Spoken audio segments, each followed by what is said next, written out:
Have you ever thought about how one person, with just one idea, could literally change the entire world? Well, that's pretty much what happened 500 years ago. A German monk named Martin Luther set off a chain reaction, a revolution really, that would totally reshape religion, politics, and society as we know it. So let's get into how he pulled it off. And this is the big question, right? This is what it all comes down to.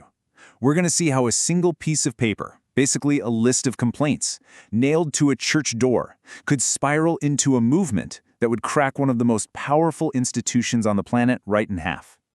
Okay, so to really get the impact of the explosion, you have to understand the powder keg it was sitting on. And in the early 1500s, Europe was that powder keg. And it was pretty much dominated by one single incredibly powerful force, the Catholic Church.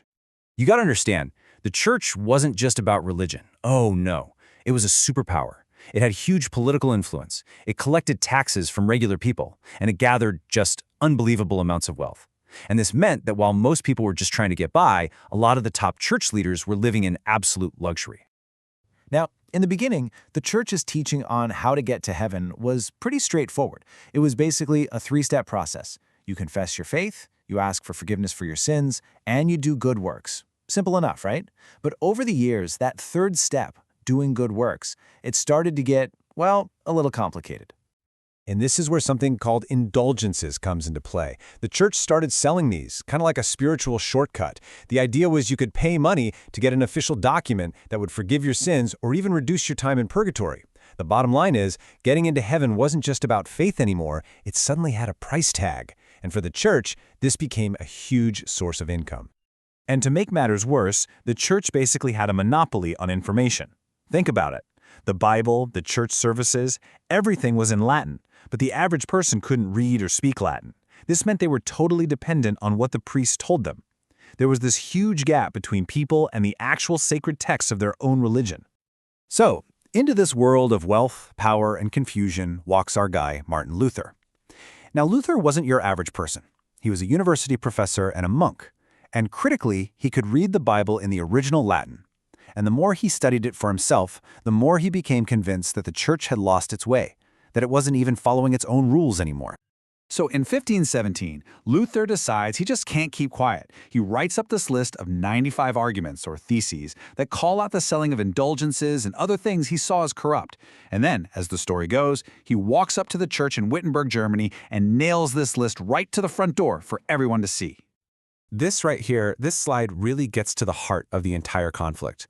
On one side, you have the church, teaching that getting saved requires good works, and hey, buying an indulgence counts as a good work. But Luther comes along with this totally radical idea. He says, no way. Salvation can't be bought, it's a free gift from God, and you receive it through faith alone. That's it.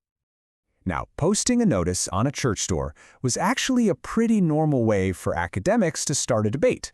It wasn't really supposed to kick off a revolution. But thanks to a brand new technology, this one document was about to set the world on fire and get a furious reaction from the very top. And that reaction was fast and it was brutal. First, the Pope excommunicated Luther, basically kicked him out of the church for good and condemned his soul. Then, the Holy Roman Emperor, who was the most powerful political leader in Europe, declared Luther an outlaw. This meant anyone, anywhere, could capture or even chill him with zero consequences. But Luther had an ace up his sleeve, a secret weapon, the printing press. This was still pretty new technology, and it meant that his 95 theses and his other writings could be copied and spread all across Germany with incredible speed. It was an idea that simply couldn't be put back in the box. It went viral, 16th century style.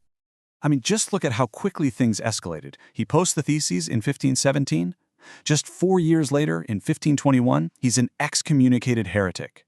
And then only a year after that, while he's literally hiding for his life, he does something absolutely game-changing. He translates the New Testament into German. So for the very first time, ordinary people could read the Bible for themselves. So what started out as one monk's academic protest, well, it didn't stay that way for long. It exploded into a full-blown Reformation that would splinter Christianity and completely redraw the map of Europe.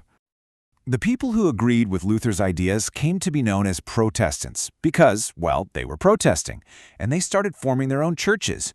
But this wasn't just about religion. It was a political earthquake. See, kings and princes all over Europe saw their chance.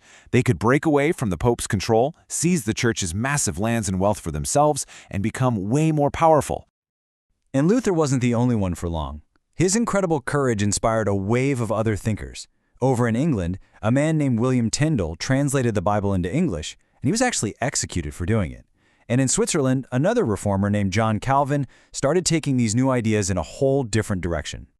Calvin's biggest idea was something called predestination. This is the belief that God has already chosen who is going to be saved and who isn't, before a person is even born. And nothing you do in your life can change that divine decision. It just goes to show you the Reformation wasn't one single movement, but a whole explosion of different ideas about faith. So we end up right back where we started. The story of Martin Luther and the Reformation is this incredible example of how one voice, when it's amplified by new technology, can challenge the most powerful systems in the world. And it leaves us with a question that's just as important today as it was 500 years ago. What happens when a new idea simply can't be silenced?